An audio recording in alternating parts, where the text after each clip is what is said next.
The Secretary-General of the United Nations meeting the Prime Minister of Qatar, who's been leading negotiations with Egypt, Israel and the US on efforts to get a new, much longer cessation of the fighting in Gaza.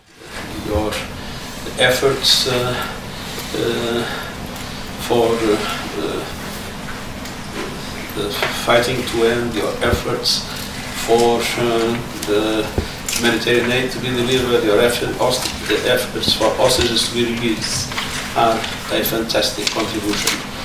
At the end of the meeting, Prime Minister Mohammed bin Abdulrahman Al Thani was not saying anything, but the UN had this comment.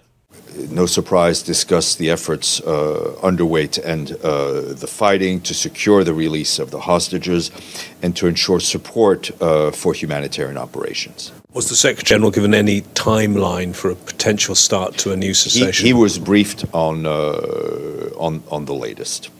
Earlier this week, as the Security Council met on Gaza, Algeria, the current Arab member of the Council, circulated a new draft resolution which would again call for an immediate ceasefire.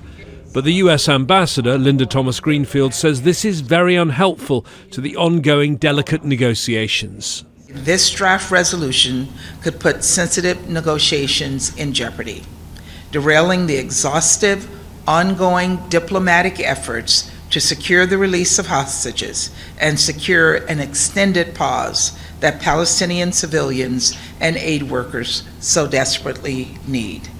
So the US Ambassador says she's opposed to the timing of the new draft resolution, but of course her country's been opposed to the idea of a ceasefire for nearly 4 months.